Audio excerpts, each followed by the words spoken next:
A man's mind is stretched by a new idea or sensation, and never shrinks back to its former dimensions.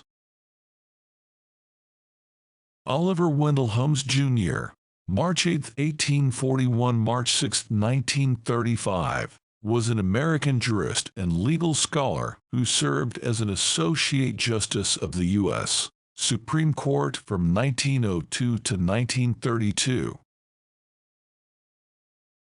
Every now and then a man's mind is stretched by a new idea or sensation, and never shrinks back to its former dimensions. What refuge is there for the victim who is oppressed with the feeling that there are 1,000 new books he ought to read, while life is only long enough for him to attempt to read 100? I find the great thing in this world is not so much where we stand, as in what direction we are moving. We must sail sometimes with the wind and sometimes against it, but we must sail and not drift, nor lie at anchor. Men do not quit playing because they grow old.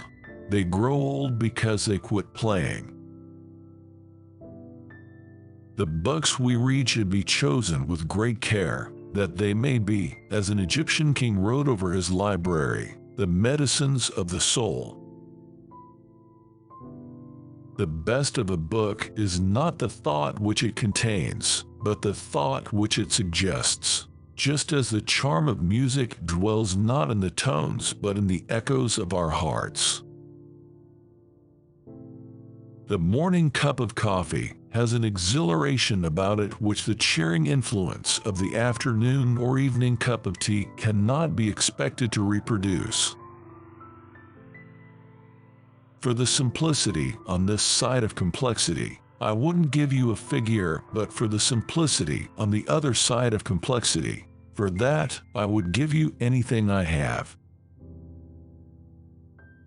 The sound of a kiss is not so loud as that of a cannon, but its echo lasts a great deal longer. When I think of talking, it is of course with a woman. For talking at its best being an inspiration, it wants a corresponding divine quality of receptiveness, and where will you find this but in a woman?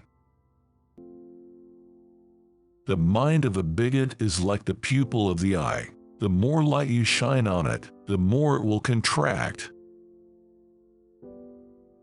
A word is not a crystal, transparent and unchanged. It is the skin of a living thought, and may vary greatly in color and content according to the circumstances and time in which it is used. We have shared the incommunicable experience of war. We have felt, and we still feel, the passion of life to its top. In our youth, our hearts were touched with fire. Don't flatter yourself that friendship authorizes you to say disagreeable things to your intimates. The nearer you come into relation with a person, the more necessary tact and courtesy become. Science is a first-rate piece of furniture for a man's upper chamber if he has common sense on the ground floor. It is a good plan to have a book with you in all places and at all times. If you are presently without, hurry without delay to the nearest shop and buy one of mine. Most people are willing to take the Sermon on the Mount as a flag to sail under, but few will use it as a rudder by which to steer.